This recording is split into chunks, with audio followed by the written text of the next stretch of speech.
This is the Thoughtful Travel Podcast. I'm your host, Amanda Kendall of the notaballerina.com travel blog. Every episode I'll share travel tales from several fellow travel lovers, and together we hope to entertain and inspire you, remind you of some of your own great travel experiences, and encourage you to hit the road again soon.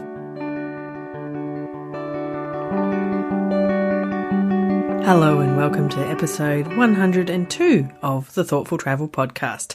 Today our topic is something that's a topic very dear to my heart. It's about child-friendly cultures for travellers. But I must say straight away that even if you don't have a child to travel with, that I think it's a really interesting episode just to hear about some of the cultures around the world that have been particularly friendly to travellers of all kinds, with or without kids. So that's my disclaimer for today. So it's something that I have noticed more and more as I travel with my son. At the moment he's 8 and it's a great age to travel, so I've been trying to travel as much as possible with him. But he's a very lucky kid who's been able to travel a lot throughout his life. I guess that's what happens when you're the son of a travel blogger and travel podcaster. Lucky thing. But for example, our most recent trip together, which you may remember hearing about already a little bit, was Fiji. And it was a very last minute trip, and I really didn't know much about Fiji at all before I went, but I happened to announce that I was going. And my friend Bethany from the Flashpacker Family blog, who's been on the podcast before, mentioned that she had found it amongst all the dozens of countries she's travelled to with her young kids, that Fiji was the most child-friendly culture she'd seen. So I was looking forward to it, and it did not disappoint. The locals were so embracing of my son and in such a kind way. Just lovely, lovely people. So it was wonderful. And speaking of Fiji, let me also mention the sponsor for this episode, the fabulous Hands On Journeys. So Hands On Journeys were the tour company that took my son and I to Fiji, and some of their trips in particular are particularly child-friendly, and Fiji is one of them. And they also offer a tour in Queensland where they visit some Indigenous communities and do all sorts of interesting stuff, as well as the Barrier Reef, I think, if I remember correctly. So if you are curious about their trips, be them kid-friendly ones or the longer ones that might be better for older kids, for example, they have a 2-week trip through Vietnam and Cambodia, which is probably not for your average 2 or 3-year-old, I think. But anyway, have a look at handsonjourneys.com. They offer trips that include empowerment tourism, so it's a great way to give back in a sustainable and really effective way.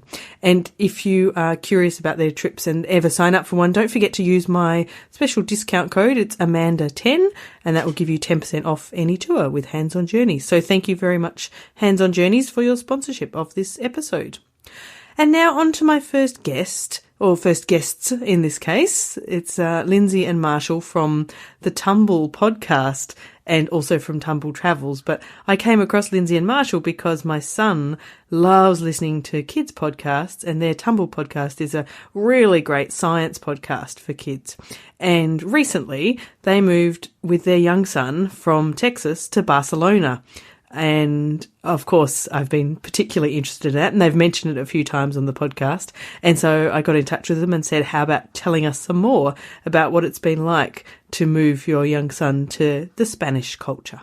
I think because he was so small, it probably went better than it might have had he been bigger. We were able to put him in the luggage. Yeah. No. It's yeah, that's purely a weight thing, no. Though having now said that, I'm not 100% sure it's true. Because I think, with an older child, you can kind of explain certain things better. And there are things like the existence of countries that he just has. He doesn't really know what Barcelona is. Yeah. Even. Or what's the difference between a city and a country? And I think he's getting an idea that there's this place called Austin that we used to live in, and which he probably doesn't really remember. He remembers it surprisingly well. Okay, cool. But it's mostly focused around toys that he used to play with that we didn't bring with us because we couldn't Oh, that's what I remember remembers. Yeah. when we first moved, and I actually recorded this, so I have the tape. I said, we're waiting outside of our apartment to get the keys to get into it. And I said, "Aren't you excited to be here?" And he started talking about wanting to go buy toys in Austin. And I think that that's just the only way that he could express that he was confused by where we were, and that he sort of had a longing for home. But kids are so adaptable. I think we really adjusted well by taking him to fun places, being like, look, there are trains here, and he loves trains. So we just did as many fun things that we could do and tried to make friends for him quickly. Yeah. And also say, this place is really, it's just such a beautiful place to have kids. And he has a lot of fun on a daily basis in a way that he couldn't in Austin. And I think, one example is we bought him this little scooter. It's like a little 3-wheeled thing that you can kind of push with your, and that's sort of his main mode of transportation is scooting. Oh, perfect. Like either he holds our hand and we sort of drag him behind us on the scooter, or he goes independently. But here, because the streets are so safe, there's not really a lot of car traffic. There's not a lot of, I don't know. It's just, there's always people out. So if he falls and hurts himself, like a little old lady, which all Spanish old ladies love children. Someone will help him up and then say something to him, or, so we sort of feel comfortable. Like there are moments when he'll be on his scooter sort of scooting home from something ahead of us. And, he mostly knows the way home from most of the places we go. And he's 4. And we're comfortable. Like, oh, he turned the corner and I can't see him now, but I'm sure it's okay. Whereas certainly in Texas, just because of the way the streets are and the way the traffic works, if he turned the corner and you couldn't see him, you'd be worried. Starting to freak out. Yeah, that happened to me once, and I had to go sprinting after him, and he got really upset, and I was really upset because we just couldn't trust what was coming down the street. There were no sidewalks. Yeah, and there's no... Yeah, you can't... And a driver moves quickly down that street, and they're not looking for children like they are here. And so it's like you just constantly have eyes on the street here. Everybody is looking out.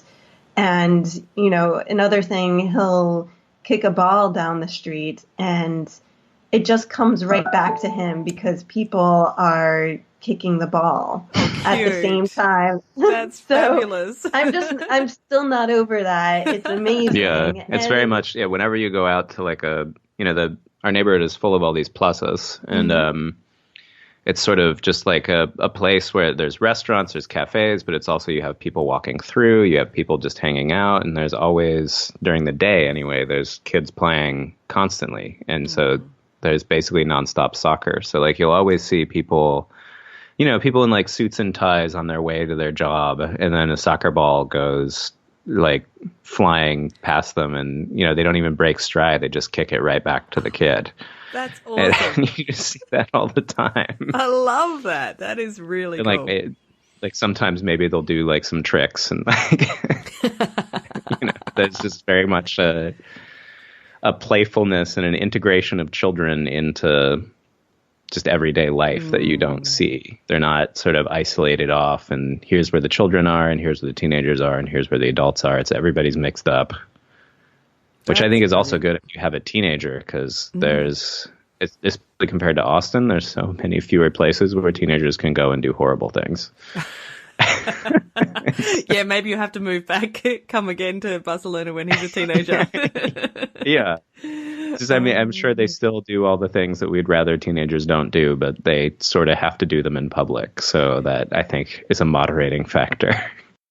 Funnily enough, as I sit here recording this, I have spent a good 2.5, nearly 3 hours out in the park with my son today, kicking a soccer ball around because the weather was beautiful. It's an amazing, sunny, warm winter day in Perth, so we wanted to make the most of it. So my legs are really tired, and therefore the idea of walking through Barcelona and kicking a ball and other people are kicking it back to my kid instead of me, that particularly appeals today. But I just love it as an example of how child-friendly Spain can be. So awesome stuff.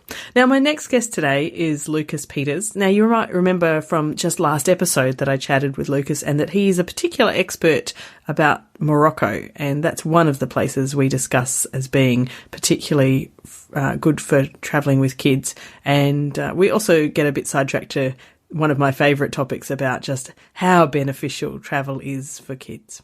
Like I was saying before about, like if you travel to Morocco, make sure you bring your kids. Certain cultures are wonderful to travel with kids. My home of the U.S., the United States isn't known for being particularly kid-friendly at like restaurants and stuff like that. Right.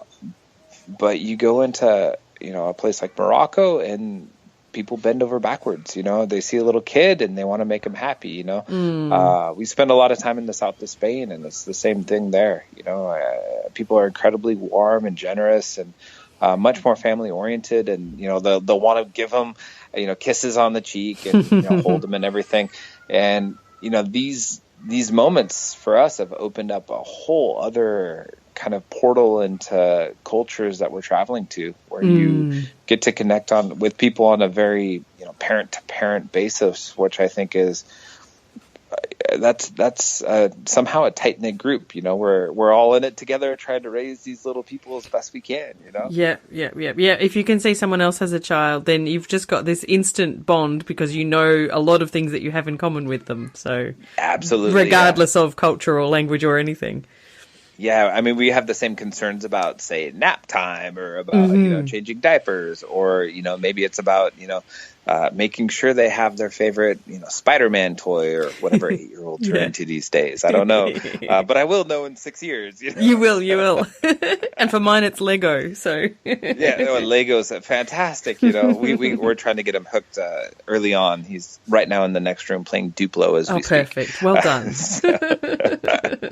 But that you never, and I think that's this kind of connection that you can get, whether it's walking through a marketplace or even trying to get on a bus or taking public transport or something like that. You'll find that people a lot of times kind of look out for you as well, because even if they aren't a parent, they know what that's like somehow, because they've seen other people being parents, or their friends are parents, or they want to be a parent. Some people are still trying to have kids. And so, you'll see these acts of generosity that I don't think you'd see otherwise while you're traveling, just in terms of like, here's a space, to sit down with your child, or, they're going to hold the door open for you, or, if your child's crying. I've seen so many people just turn into little mimics and clowns, just trying to appease our crying little monster. Yeah. Oh, I've had the same experiences when I travel with my son, and it's beautiful. It's just, I guess if you're traveling with a small child or a youngish child, you're clearly a non-threatening, really normal person. And so people are never worried to approach you. And just having a child there just really breaks the ice, I think. And yeah, absolutely. Yeah. It's one of the best icebreakers you can have. Little do they know just how weird you are, truly.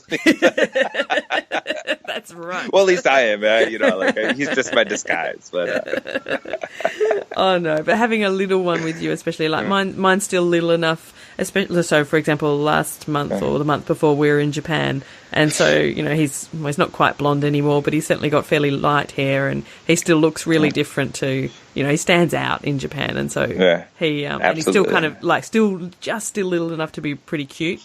So I think it's disappearing. He'll be too big to be cute soon, but still little enough. So lots and lots of extra attention and so many more extra conversations and Absolutely. Just beautiful. The thing that annoyed him the most was that in restaurants they would always come up and try and bring him a lovely, like, kind of kid's spoon and fork, and he can use chopsticks, and he was perfectly happy to use chopsticks, and then they would bring him this kind of babyish looking spoon and fork, and he was so upset by it. But I was like, they're just trying to be nice, Ruben. Just chill out. They're trying to be nice to you. So just say thank you. Yeah. Just say arigato. Arigato. Awesome. It was gorgeous. So yeah.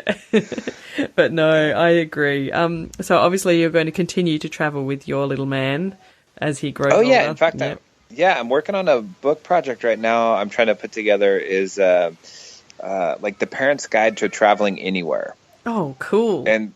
And this is the idea for, us parents, like, what are not only the like tips and tricks to travel, but what are the benefits for kids? Because as as we're experiencing this with our 2-year-old, and the thing is, we'll meet people like you with, older kids that are a little bit older, or even now I know of some teenagers that their parents took them around a lot, and you can see just how intrinsically well adjusted they are in a lot of different circumstances. And like the idea is to not only tips and tricks, sure, here's some great ideas for places to go on itineraries maybe and stuff, but also like what are those very basic benefits that your children are getting from travel.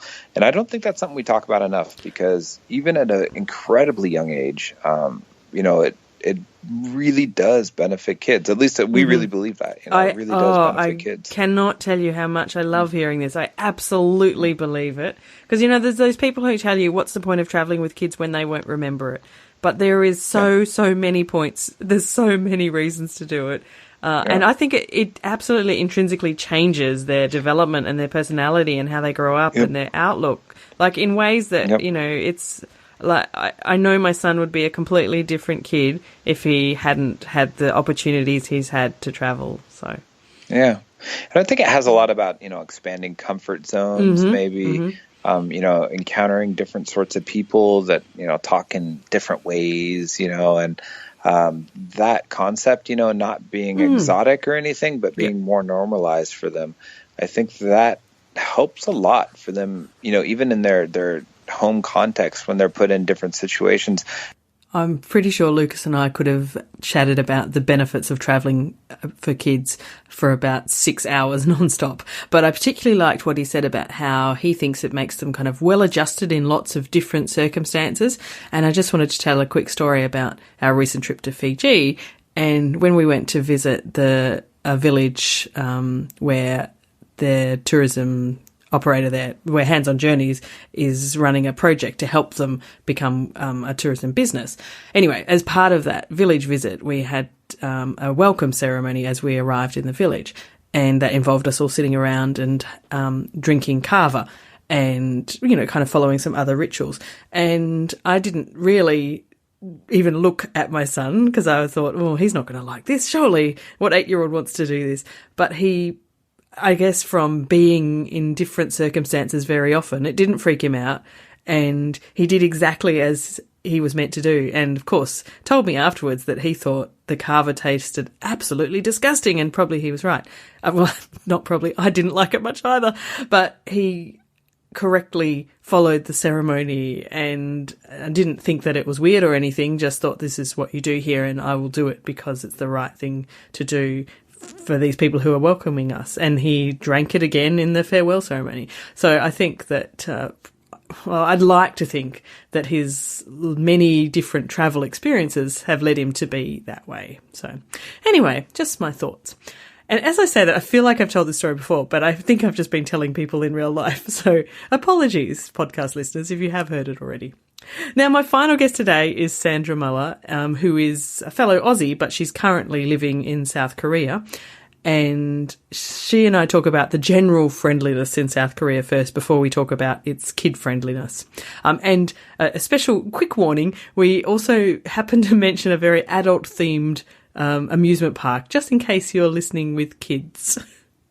You mentioned in the middle of that the friendliness of the Korean people, and that's exactly like Japanese people are beautifully friendly, but they're very nervous about speaking English, or on the whole, they're nervous about speaking English first So, like, because I can speak some Japanese, that worked okay. But when I went to Korea, that's exactly what I noticed, was that was the biggest difference. Lots of people came up to chat to me randomly, and they were, openly friendly. And I had exactly what you described. I was standing on a street corner trying to find our little hostel place, and it was like at a big, massive intersection, and it was raining. And this lovely woman came up, put her umbrella over me, and toured me around the corners because she wasn't quite sure where it was either, until we found the place where we were staying. And, and things like that kept happening, the whole time I was in Korea. And, and it was just lovely. Like, I completely agree with you, and I completely believe what you're saying.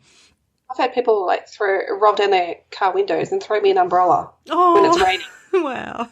And just drive off. And one time I was looking for a restaurant and I couldn't find it, and the guy ended up putting us in a taxi, and then the taxi driver didn't understand the instructions, so he got in the cab with us, and then he paid for the cab. Oh, wow. And then we said, we'll come and have dinner with us, so he did, and then he tried to pay for dinner as well. We're like, no, that's absolutely not happening. We're trying to thank you. But I don't know where we took this guy out of his day, but that's the thing. They were probably on their way somewhere else. That's right. Yeah. Oh, I love it. Yeah. Oh, you made me really want to go back to Korea very, very soon. I didn't really know about appreciate the hiking possibilities either. So. Oh my God. Yeah. Well, I wasn't that much into hiking the first time I lived here. Right. And it's only been something I've done since about 2006. Right. But it's just amazing hiking ops here. Yeah. Really, really good. And all my students used to rave about Jeju Island, so I feel like I have to go there. So Jeju's so much fun as well. We had a ball just travelling around there eating, and they have Loveland, which is this outdoor museum dedicated to the celebration of sex and giant penises and these marble statues of people having sex, and it's just in all the most amazing positions that I've never even imagined. And you think, oh my gosh, this is such a conservative country, and then you go to like a place where they've got like penises instead of door handles, that you have to pull to. Oh gosh. That's that's just really bizarre. And then next to that is the Teddy Bear Museum, the National Teddy Bear Museum. Of course it is. See, that's the quirk, and you get that kind of quirk in Japan too, and I just love that about those parts of the world, because like in Japan, it's totally okay for an adult of any age or gender to, love Hello Kitty or, cartoon characters or anything. So, when I lived there, my bank card had Snoopy and the Peanuts gang on it, and that was just a normal thing. And, here that would be definitely only a children's account. But in Japan, that's okay. Adults can have those, childlike fun interests and stuff, and all sorts of other weird, quirky things. And I love that. Yes. Yeah. So it's pretty bizarre. Bizarre. I like bizarre. So. Jeju's a great place. Yes. And amazing hiking as well. Their highest peak is Mount Halla is on Jeju Island. It's about nearly 2,000 metres. Oh, so it's not hugely tall, but it's tall for us. Spectacular. Yeah, it's just spectacular. Yeah. Oh, gorgeous. Oh, now you're making me put Korea way up my list of having to go back sooner than I... Yes. Oh, I need more time and more money. What is it? Yeah. It's such a problem. Yeah. Oh, wow. But I think it's also similarly to Japan, it's a pretty kid-friendly place to travel as well. Yeah, really well tolerated. Yes, kids are. And because we go out with Alex all the time, and sometimes we'll go to like a pub. Right. It's all about beer and popcorn, and I'll just bring him out a special cup of juice, and then I'll bring him out, a plate of cut up apple or whatever. Yes. Even though it's an adult menu, they make room for kids. That's gorgeous. It's quite nice, and I think Japan is probably a little bit more family friendly, and you can tell by the public toilets. This is my little gauge. Yeah, so in Japan, because we went to Tokyo last year, we wanted to take Alex to Disneyland. And It wasn't just Disneyland where they had the kids' facilities, but it was everywhere. Every public toilet we went to, there'd be like a little urinal or a little hand basin at kids' height for them to wash their hands. And and you think, if a city is getting those basic amenities right, it's really family friendly. Yeah, it's a really good sign. Feels, it's so true. Yeah, it is. And Korea's not quite there, but it's not too bad. But in terms of, I think it's more the tolerance of children here. Mm-hmm. Children are really tolerated really well. Yeah, and probably embraced more than even tolerated. Yeah, more than tolerated. Oh yeah, more than tolerated. Just not seen as a problem. Yes, and that's I mean, I had the same experience in Japan, and it's so much easier to travel that way, I think. So there you go. There are a few child-friendly cultures we've described today, from Spain to Morocco to South Korea and Japan, and I've mentioned Fiji as well. I think that there are lots of places where the culture really lends itself to travelling with kids. And of course, I kind of think you can take your kids anywhere in different ways, and it's going to be hugely beneficial for them. So it's interesting, though, to think about how different cultures treat kids and their general friendliness, I suppose. So interesting stuff, I think. Anyway, that is all for episode 102 of the Thoughtful Travel podcast. Of course, a big, big thank you to my lovely guests and to my wonderful sponsor. So for this episode, we were sponsored by Hands On Journeys, and you can find out all about their different trips at handsonjourneys.com. I recommend them highly after my Fiji experience. And don't forget, if you use Amanda10, you can get a 10% discount on any tour. That's Amanda with the numbers, 10. Our first guests on this episode were Lindsay and Marshall from the Tumble podcast and from Tumble Travel. So they've just recently started the travel blog at tumbletravels.com. And as I mentioned before, if you have kids, look up Tumble podcast, or you can find it on the web at sciencepodcastforkids.com. Thank you also to Lucas Peters. So he is the author of the Moon Travel Guide for Morocco, probably worth checking out if you were heading to Morocco. And you can find more about Lucas and his writing at lucasmpeters.com. And last but very far from least, the lovely Sandra Muller, and you can find her at thesmarterwriter.com and also at sandralmuller.com. All of this information and more will be in the show notes, and today's show notes will be at notaballerina.com/102. And of course, please come along and join the Thoughtful Travellers group on Facebook. It is so much fun to chat with all of the lovely like-minded travellers in there, so do look that up as well. Thank you very much for listening.